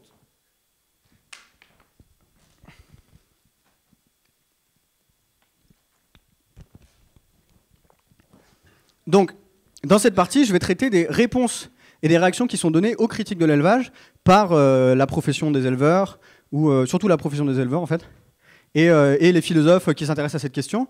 Et du coup, quelque chose qu'il faut noter, c'est que ces réponses-là, c'est pas une réponse aux bases. C'est-à-dire qu'il y a rarement la critique de l'égalité de considération des intérêts, il y a rarement cette posture-là qui est faite de on part de pourquoi on a enlevé la discrimination entre humains et pourquoi est-ce qu'on la garderait pour les animaux. Il va y avoir des réactions qui vont être à la conséquence. On dit la conséquence, c'est plus d'exploitation animale. Les gens vont réagir et vont dire pourquoi est-ce qu'eux, ils pensent que c'est pas une bonne idée. Donc je vais commencer par donner un contexte. Ce contexte-là que j'ai représenté ici, il y avait la source, il n'y a plus la source. Ça représente un sondage qui a été fait en 2016 par un projet de sociologie pour étudier la posture des gens en France par rapport à l'élevage. Et du coup, là, ce qu'on voit, c'est que sur 100 personnes en France, il y en a 2 qui sont abolitionnistes, dans le sens où il y en a 2 qui veulent l'abolition de l'élevage et que les pratiques d'exploitation animale soient plus pratiquées. Et je pense que ça nous donne un contexte pour se dire que les gens qu'on a en face, donc on a ces personnes-là, les abolitionnistes, qui ont leur avis à ce sujet, et on a les gens en face qui sont des éleveurs, qui bossent beaucoup, qui ont beaucoup d'autres soucis que 2% de la population qui disent que ce qu'ils font c'est immoral. Et moi ça m'avait marqué, allez voir sur un site d'actualité d'agriculteurs, les animalistes on n'en parle presque pas quoi. C'est beaucoup plus des choses beaucoup plus terre à terre qui font du souci dans ce métier.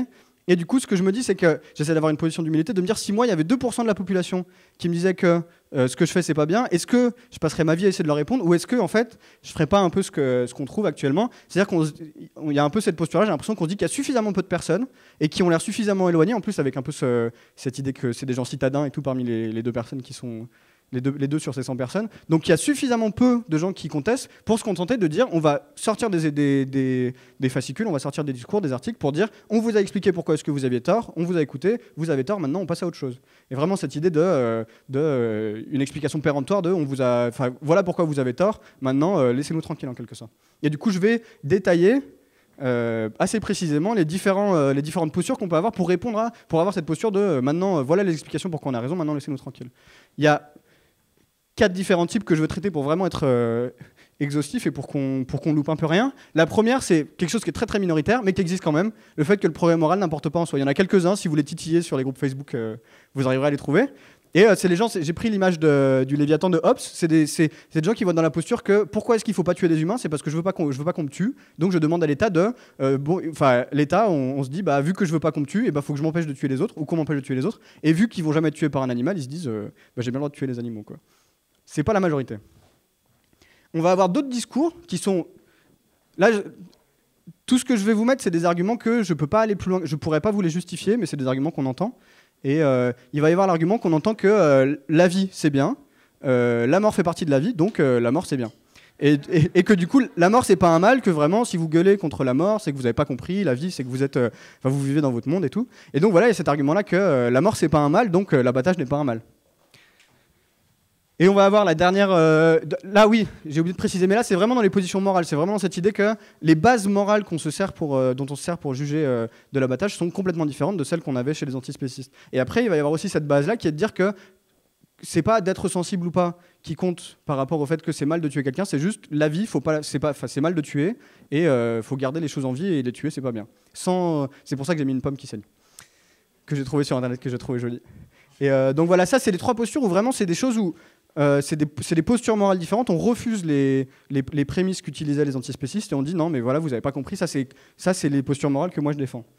Une autre chose, ça va être l'idée de présenter ce qu'il y a à perdre dans l'élevage. Donc là, j'ai fait un petit dessin. L'idée, c'est qu'on a à droite un cochon qu'on a tué. Et en fait, il n'y a pas de négation du fait qu'en tuant le cochon, on lui fait du mal. Par contre, il y a quand même cette impression qu'il y a tellement de choses qu'on perdrait si on abolissait l'élevage qu'à un moment, on espère que la balance, elle tombe quand même du côté de on garde l'élevage, quoi. Et du coup, je vais vous en présenter quelques-uns des choses qui sont présentées comme des choses qui vont être perdues et qui, du coup, justifieraient de tuer ce cochon et les autres. La première, ça va être la perte des espèces domestiques. Il y a effectivement beaucoup d'espèces qui n'existent que parce qu'on peut les élever pour produire de la viande. Et qui du coup, voilà, il y a des gens qui s'attristent du fait que si on abolissait l'élevage, il n'y aurait plus ces espèces domestiques. Donc, je le prends, je le mets dans la balance. Il y a aussi le fait qu'on nous dit que, bon bah, d'accord ou pas d'accord, mais en tout cas, peut-être que tuer c'est mal. En attendant, de l'autre côté, on a, si on abolit l'élevage, il faudra se passer des pâturages et de l'intrant que donnent les animaux d'élevage. Et donc, il y aura une perte au niveau de la biodiversité. Du CO2, c'est débattable, il y en a qui pensent que c'est vrai. Il y aura des pertes au niveau des paysages, les incendies, les avalanches, le ski et tout. On peut faire une longue liste. Apparemment, les prairies, ça fait du bien. Donc je le rajoute à la balance. On a aussi l'idée qu'il y a des traditions. C'est pas des gens qui vont dire qu'il faut garder les traditions. Enfin, on peut tuer pour garder les traditions, mais ils vont dire quand même ça compte et c'est quelque chose qu'on veut pas perdre, donc on le présente un peu comme ça, quoi. Et enfin le dernier, qui est assez à la mode dans les milieux intéressés, c'est cette idée que si on voulait se passer de l'élevage, avec une alimentation purement végétale, il faut se complémenter en vitamine B12, il faudrait prendre des pilules, et vraiment prendre des pilules, c'est horrible, quoi. Et donc voilà, on ajoute ça, et ça nous donne une pyramide comme ça, des choses où on n'a pas vraiment dit pourquoi est-ce que ça justifiait de tuer des animaux, mais il y en a tellement qu'on s'imagine bien qu'à un moment, ça s'accumule, quoi. Donc, une dernière posture que j'ai appelée l'élevage comme optimum éthique. Donc, c'est des gens qui vont pas vraiment nier le fait qu'en tuant un animal, on lui cause un tort, mais qui vont avoir de dire, bah oui, je suis d'accord avec ça, mais il se trouve que la meilleure manière de prendre en compte le fait que tuer, c'est un tort, c'est l'élevage. Donc, il y a plusieurs manières de dire ça. Le premier, c'est de dire que les plantes aussi sont sensibles. Donc, il n'y a pas grand monde qui le dit pour des raisons physiologiques. C'est marrant parce que ça peut presque renvoyer à ce que disait Sébastien, c'est-à-dire qu'il n'y a personne qui dit mais regardez dans la plante, il y a ça, c'est bien que... Par contre, il y a quelques personnes qui font l'effort de trouver des bases comportementales en disant voyez bien tout ce que ces plantes elles font, c'est bien qu'il doit y avoir quelque chose derrière. On pourra en reparler à la fin. Ça, c'est un des arguments. Et donc, vu que les plantes sont sensibles et que tuer des individus sensibles, c'est pas bien, il y aura l'élevage un peu dans la solution de comment est-ce qu'on fait pour tuer le moins possible. Ou en tout cas, la porte est ouverte, quoi. Après, une autre question, c'est cultiver, c'est aussi tuer. C'est quelque chose qu'on voit pas mal aussi, qui va ressortir. Et là, du coup, j'ai fait encore une fois une balance avec d'un côté, l'exemple typique, c'est une vache dans un pâturage.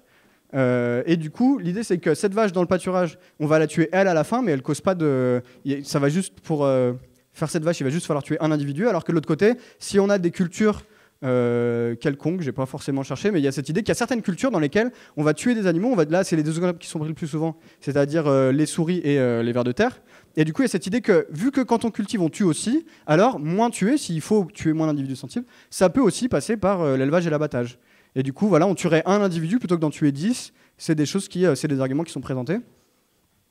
Et enfin, le dernier argument qui est sûrement celui que je peux défendre le moins possible, mais qui prend de la place, donc j'en parle, c'est cette idée que l'abattage ferait partie d'un contrat passé avec l'animal, et que du coup, l'éleveur, il donne la vie et il s'occupe de l'animal, ce qui lui donne ensuite le droit, ce qui est un échange du donnant-donnant, qui fait qu'après, l'éleveur a le droit de le tuer et de se servir de sa viande.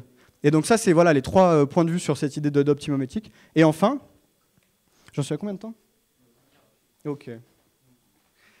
Voilà, enfin, j'ai fait une dernière partie pour parler de cette idée de jouer le jeu de la philosophie morale. Donc vraiment, on va faire l'effort, on va pas simplement dire se baser sur des intuitions, on va se baser sur des prises de position sur pourquoi est-ce que la mort c'est mal et quel jugement on est censé faire. Ça vient d'une conférence de Jeff McMahon, qui est un philosophe anglais qui est spécialiste de la mort et de toutes ces questions philosophiques autour de la mort. Et lui, il a l'intuition que l'élevage c'est quelque chose qui est pas moral, mais il s'est dit je vais quand même faire l'effort en partant de la posture que lui défend dans ses bouquins, qui est l'idée que la mauvaiseté de la mort, ce qui fait que la mort c'est quelque chose de mal, c'est qu'il y a une privation des futurs plaisirs.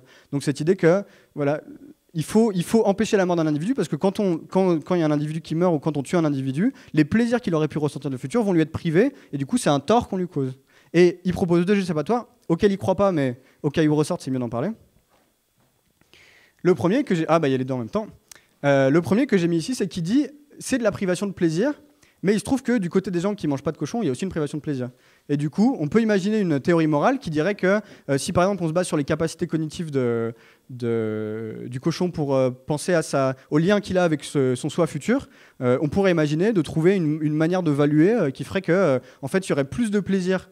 Enfin, si les deux se seraient juste privés de plaisir, le cochon ou les gens qui allaient le manger, et du coup peut-être que le plaisir des gens qui allaient le manger est plus important que les plaisirs que le cochon il aurait eu à vivre, et donc éthiquement il vaudrait mieux tuer le cochon. Et la deuxième que je vois pas mal, et qui pour le coup est basée sur des présupposés éthiques assez difficilement démontables, c'est cette idée que c'est très schématique, c'est cette idée que quand l'animal on l'élève, il y a des animaux qu'on fait naître uniquement pour pouvoir les tuer à 18-24 mois, et il y a cette idée que en permettant à l'animal de naître et d'être gardé dans un environnement où il va être bien pendant 18 mois, en fait on lui fait plus de bien à cet individu que si on l'avait pas fait naître du tout. Et du coup c'est pas du tout, pour éviter des conclusions désagréables, il faut pas du tout dire que c'est un devoir de le faire naître, mais de dire que pour cet individu là il y a plus de bien dans le fait d'avoir été mis au monde et d'avoir été tué à 18 mois que de ne pas avoir existé du tout. Et du coup ça c'est toutes les choses que j'ai pu lire. Et il y a des gens qui sont vraiment prêts à défendre ça et qui pensent vraiment que c'est la posture rationnelle, comme il y a des gens qui pensent que l'antispécisme c'est la posture rationnelle. Et du coup, moi, en lisant ces choses-là, il y a une question qui me vient, qui est cette idée il y a beaucoup de ces accusations de mauvaise foi, et du coup, à la question de est-ce qu'on peut vraiment deviner si le propos qu'a quelqu'un c'est de la mauvaise foi ou alors qu'il a simplement des prémices différentes. C'est-à-dire que est-ce que la personne d'en face elle sait que les choses qu'elle dit ont des conclusions d'un point de vue de la philosophie qui sont insupportables, mais elle se ment là-dessus pour pouvoir continuer à défendre son beefsteak ou son non-beefsteak, ou alors est-ce qu'en fait il y a des prémices différentes. Par exemple, il y a vraiment cette idée que si vous avez une prémisse qui vous dit que faire naître un individu et le tuer à 18 mois c'est mieux que de ne pas le faire naître du tout, ça peut être de la bonne foi, vous avez simplement des prémices différentes. Et du coup, moi la réponse que j'ai par rapport à cette question, c'est difficile de faire le tri entre les deux parce qu'il y a des gens de mauvaise foi. Et du coup, voilà, en théorie, c'est difficile de vraiment être capable de faire la différence. C'est-à-dire comment est-ce que vous pouvez savoir s'il y a un raisonnement que vous ne comprenez pas ou s'il y a de la mauvaise foi. Et en pratique, c'est d'aucune aide pour la discussion, parce que si vous avez une discussion et que vous accusez la personne d'en face de mauvaise foi, les gens qui pensaient déjà que la personne que vous accusez avait raison, ils vont être plus persuadés que c'est eux qui ont raison. Et les gens qui pensaient que c'était vous qui aviez raison, ils vont être plus persuadés. Ça va simplement solidifier les deux côtés. J'ai pas encore vu que ça pouvait faire progresser quoi que ce soit. Donc, il y a un outil en y réfléchissant, je me rends compte qu'il y a un outil qui fonctionne pour à la fois combattre la mauvaise foi et faire avancer le débat, qui est un outil qui est très connu dans les cercles sceptiques, c'est l'idée de l'homme de fer. Donc l'idée de l'homme de fer, c'est l'inverse. C'est un peu un inverse de l'homme de paille. L'idée de l'homme de paille, c'est que quand la personne d'en face, elle vous présente un argument ou un discours, vous allez le prendre et vous allez le reformuler de la manière la plus ridicule, de manière à ce que ce soit le plus facile à attaquer. Donc ça, c'est l'homme de paille. Et en fait, l'homme de fer, ça va être l'inverse. Ça veut dire que quand quelqu'un vous dit quelque chose, vous allez prendre la manière de comprendre ce qu'il a dit de la manière la plus charitable, de la manière où c'est pour vous le plus difficile de l'attaquer. Et du coup, pourquoi est-ce que je pense que ça peut être un outil pour combattre à la fois la mauvaise foi et faire avancer le débat? C'est parce que si la personne en face de vous, elle pense véritablement ce qu'elle dit et que vous lui demandez, que vous avez bien représenté sa vision et que vous lui posez des questions claires, elle va... Si c'est vraiment ce qu'elle pense, elle va pouvoir vous répondre. En tout cas, elle va comprendre qu'elle doit y réfléchir. Par contre, si elle est de mauvaise foi, elle va pas pouvoir se dire que vous n'avez pas compris parce que vous avez vraiment donné le meilleur portrait que vous pouviez de sa manière de comprendre les choses et de la manière dont elle parle. Et du coup, l'espoir, c'est qu'il y a une petite partie de l'assistance qui était d'accord avec cette personne-là qui se disent bah tiens, il n'y a pas de raison derrière ça. Peut-être que je vais y réfléchir. Mais bon, ça c'est un espoir. Du coup, pour conclure.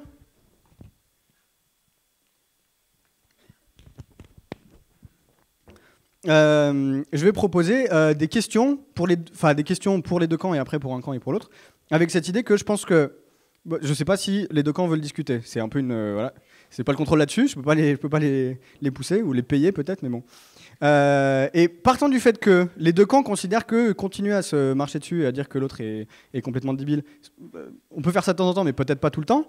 Il y a des questions où je pense que si on les posait, on pourrait se rapprocher de justement se rendre compte est-ce que c'est de la mauvaise foi ou est-ce que c'est des prémices différentes. Ça pourrait, on pourrait peut-être pacifier le débat ou en tout cas dans un petit espace faire avancer la discussion. Et donc Pour les deux camps, donc des choses où il faudrait que les anti-élevages et les pro-élevages répondent pour pouvoir éviter de tout le temps revenir sur les mêmes questions. Le premier, ce serait, est-ce que vous pensez que c'est légitime de maintenir certains élevages, mais aussi de stopper certains élevages, dans le cas où il y en aurait où ce serait plus optimal d'un point de vue de il faut tuer le moins d'individus sensibles possible, de choisir l'un plutôt que l'autre, de stopper un élevage pour préférer la culture ou vice-versa. Et une autre question, c'est pourquoi la mort est-elle un mal ? C'est justement pour se distancier de ces idées d'intuition. Et vraiment, si on dit vraiment quand il y a ces conditions-là, alors la mort est un mal, ça nous rapproche et ça nous permettrait surtout de voir s'il y a des désaccords à ce niveau-là. Et une autre question, voilà, c'est est-ce qu'il y a un rapport, c'est pour ça que j'ai mis la carotte, est-ce qu'il y a un rapport avec le fait que la mort est un mal et le fait qu'il y a des capacités cognitives et de la sensibilité ? Et ça, c'est vraiment, c'est pas, il faut y réfléchir, il faut justement, peut-être avec des expériences de pensée, voir quelle intuition on a en disant ça et ça et quelles peuvent être les bases de ce qu'on pense. De la part des antispécistes aux gens qui veulent défendre l'élevage, il va y avoir ces deux questions-là. Donc voilà, le premier, c'est avec cette idée du contrat. Comment est-ce qu'on peut parler d'un contrat ? Enfin, les questions à poser, ce serait qu'est-ce qui fait que pour vous, il y a un contrat juste quand il y a une personne de deux qui ne peut pas consentir ? Et comment est-ce qu'un contrat peut être juste quand d'un côté, il y a s'occuper de quelqu'un et de l'autre côté, il y a la mort ? C'est deux choses qui sont interdites dans le droit français. Vous n'avez pas le droit de signer avec quelqu'un qui n'a pas de consentement et vous n'avez pas le droit de lui faire signer que vous allez le tuer, quoi. Et après, une autre question, c'est aussi, j'ai mis The Island, donc le film dont je parlais avec des individus qui sont utilisés pour récolter des organes. La question, c'est comment est-ce que vous êtes d'accord avec cette... Est-ce que, de la part des antispécistes au pro-élevage, est-ce que vous êtes d'accord avec cette expérience de pensée et qu'est-ce qui vous fait dire qu'on peut en tirer la conclusion que... ou alors est-ce que vous n'êtes pas d'accord et du coup pourquoi ? Pour essayer d'avancer, parce que cette expérience de pensée-là, elle est vraiment très importante pour la pensée antispéciste. Et la deuxième question, ce serait, il y a cette idée de l'accumulation des bénéfices qui sont obtenus par l'idée qu'on continue à tuer des animaux et la question de quand est-ce que quels sont les critères pour qu'une mise à mort soit acceptable quand il y a suffisamment de bénéfices. Avec cette idée qu'il y a quelque chose qui a l'air assez nébuleux de dire on va accumuler, mais comment est-ce qu'ils peuvent justifier qu'à un moment on a suffisamment accumulé pour que cette mise à mort elle soit acceptable. Et après, question de la part des pro-élevage. Bon, ça j'ai beaucoup travaillé parce que c'est pas mon mode de pensée. Donc j'espère qu'il y aura peut-être des questions plus intéressantes. Mais voilà, la première question, c'est est-ce qu'il y a des critères comportementaux ? Est-ce que les antispécistes pourraient donner des critères comportementaux de manière à ce qu'ils accepteraient que le doute est levé sur le fait que les plantes sont sensibles ou pas ? Donc, parce qu'il y a vraiment des gens qui sont persuadés qu'il y en a, et ils présentent les gens d'en face comme soit des gens qui ne veulent pas voir les expériences, ou des gens qui les voient et qui continuent à faire comme si elles n'existaient pas. Et après, la deuxième question, c'est est-ce qu'une courte bonne vie est mieux que pas de vie du tout ? Et ça, pareil, on peut essayer des expériences de pensée et voir un peu ce qu'on en pense par rapport à ça. Et ça nous laisse avec la question qui va finir cette présentation, qui est, une fois qu'on a posé des questions au camp d'en face et qu'il ne répond pas, qu'est-ce qu'on fait ? Et voilà, ça c'est plus politique et tout, mais c'est la question que je pose. Voilà, merci.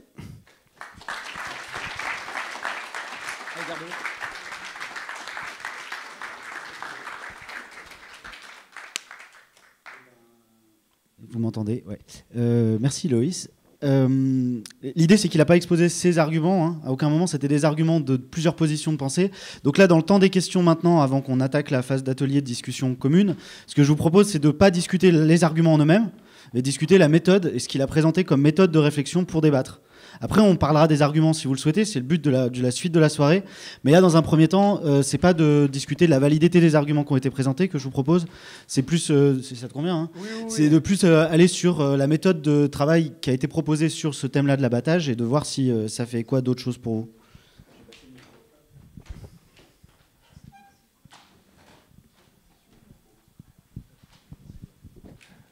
Oui, alors du coup, là, je suis complètement abasourdi parce que moi, je suis quand même militant depuis quelques années. Bon, vous avez deviné que je suis vegan. On m'a jamais exposé des arguments comme ça, hein. Ah, c'est rare, hein. Enfin, quelques-uns peut-être, mais franchement... Et puis le terme antispécisme, non, s'ils comprennent comme ça, je comprends qu'ils comprennent rien, eux non plus, hein. Ouais. Parce que spécisme, ça veut vraiment dire, en fait, une hiérarchisation des espèces, et que l'homme est en haut, hein. C'est ce qu'on a vu juste avant, en fait, hein. C'est ça, c'est de croire que... si on regarde le terme dans le dictionnaire, c'est ça. Si les gens ne lisent pas le dictionnaire, c'est un peu embêtant quand même. Moi, j'utilisais le terme, j'aurais dû dire c'est ma définition, et si tu me donnes un mot, je l'utiliserai la prochaine fois, il n'y a pas de problème. Non, mais je revendique pas le terme, je revendique cette idée de l'égale considération des intérêts comme une posture qui est la base des anti-élevages. L'égale considération des intérêts. Ouais. Oui, spécisme, c'est hiérarchisation des espèces. Donc, en mettant tout en haut, bien sûr, l'homme blanc, cisgenre, etc. Et le spécisme, en fait, c'est aussi de croire que y a du racisme, du sexisme et tout ça. Hein. Donc, ça englobe beaucoup plus de choses que ce qu'on entend. Hein. Oui, c'est l'antispécisme, c'est justement être anti-sexisme, anti-racisme et tout ça. D'un point de vue militant, oui. C'est une posture qui peut... Enfin, on peut dire que la bonne posture qu'il faut avoir militantement, c'est pas un mot, mais d'un point de vue militant, c'est ça. Moi, c'est pas du tout ce que je disais là. Moi, la question qui m'intéressait, c'est d'où viennent les certitudes. Et du coup, il y a des gens qui sont antiracistes, antisexistes, c'est une certitude. Ils ont pas... et ça m'arrange d'ailleurs que tous les gens qui sont antiracistes n'aient pas eu à réfléchir pourquoi c'était la bonne chose à faire. Mais moi, ce qui m'intéressait, c'est quand on confronte quand on dit sur quoi vous vous basez pour ça. Il y a d'autres manières de se baser. C'est pour ça que j'ai parlé de Franchon et de Reagan. Et il y a des manières plus intuitives de se dire je vois pas pourquoi on ferait différemment. Là, j'ai essayé de vraiment poser si on va vraiment creuser. Il y a vraiment cette idée que Singer, il s'est posé la question, il a pas trouvé de réponse, quoi. Mais peut-être que je devrais utiliser un autre mot. Je devrais appeler ça le singerisme. J'ai aucun problème avec le fait de lâcher des mots. Ce qui compte, c'est que... Non, d'accord. Non, mais c'est-à-dire que quand il y a un débat, c'est sûr qu'il faut se mettre d'accord sur les mots au départ. Et là, je pense que c'est biaisé dès le départ parce que si... Enfin, je pense. Hein, enfin, moi, si on part pas. Je peux dire que c'est un autre mot. Hein, remplacé dans tout ce que vous avez écouté, antispécisme par singerisme. Peut-être que ça marche. Ouais. Parce que je revendique pas du tout le mot. Je comprends. C'est pas un débat d'idées. Mais moi, ce qui me semble bizarre, c'est que quand on a des bases scientifiques, on part de bases où tout le monde est d'accord, à peu près. Enfin. Où il y a un consensus scientifique. Je suis pas du tout d'accord. On peut se donner les bases qu'on fait. Non, mais du moins dans un camp. Par contre, c'est vrai que c'est plus facile pour la discussion. Dans un camp. Dans le camp vegan, le mot spécisme, vous pourrez poser à n'importe quel vegan, il vous dira pas que c'est ce que vous avez dit là. Je suis bien. Après, je sais pas. Ça me remet bien ma place. Je passe la parole à d'autres personnes. Oula. Ah ouais. Okay. Moi, je pense qu'il y a. Ce qui est intéressant dans ce que tu nous exposes, c'est qu'il y a une incompréhension, clairement, entre deux camps. Et tu nous présentes une solution qui est ta solution de l'homme de fer. Solution, quoi. Oui, entre guillemets. Moi, je pense qu'il y a une solution quand on débat avec quelqu'un qui est très efficace, c'est plutôt que de lui présenter son point de vue, c'est plutôt de le questionner sur son point de vue. C'est ça l'homme de fer. Mais c'est... Comment t'as compris l'homme de fer? L'homme de fer... Ouais, c'est ça. Bien joué, franchement.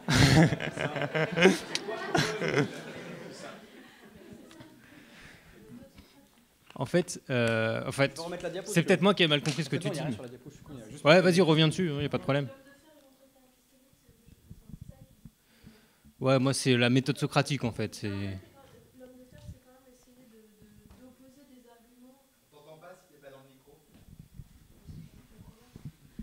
L'homme de fer, de ce que tu dis, c'est plutôt que de considérer le point de vue adverse comme un truc ridicule qu'on méprise a priori, comme donc l'homme de paille, c'est prendre plutôt une posture de respecter ce point de vue et puis de combattre avec des arguments, non ? De répondre avec des arguments à un truc solide, en fait. En fait, il n'y a même pas d'histoire de combattre. C'est que c'est pas du tout... Moi, j'ai l'impression que dans les débats qu'on peut voir à la télé, par exemple, si quelqu'un, on lui pose la question de son point de vue sur les animaux et qu'il dit c'est parce que c'est Dieu qui a dit qu'il fallait faire comme ça, il n'y a rien à combattre. Pour les gens qui écoutent, ça passe pour un... Enfin, les gens qui étaient déjà convaincus vont le rester et ceux qui ne l'étaient pas le seront pas, quoi. Et du coup, c'est pas tant... C'est vraiment pour découvrir est-ce qu'il y a une base, quand est-ce que ça s'arrête. Et c'est vraiment de dire... Enfin, moi, la posture que j'ai, et l'homme de fer, je vois un peu comme ça, mais c'est peut-être que je me l'approprie un peu trop, quoi. C'est vraiment cette idée de dire, je pars du fait que tu as raison de penser ce que tu penses, qu'avec certaines bases, avec certains critères de c'est quoi un bon raisonnement, avec certains critères de valeur et tout, tu as raison de penser ce que tu penses. Il se trouve, est-ce que tu peux me dire, du coup, comment est-ce que tu expliques cette chose-là? Et par exemple, de dire, c'est un peu, comment dire? Ouais, d'aller chercher. Est-ce que tu peux m'expliquer ce passage-là? Comment tu passes du point A au point B? J'ai compris que tu disais que ça impliquait ça. Il se trouve que je comprends pas pourquoi. Est-ce que c'est à cause de ça? Et des choses comme ça. Le but, c'est pas du tout de dire que l'autre a tort. C'est de comprendre pourquoi il pense qu'il a raison. Okay. Dans ce cas-là, on est d'accord en fait. D'accord. Très bien. Voilà. Parfait. Ok. Et voilà. Tout à l'heure. Merci.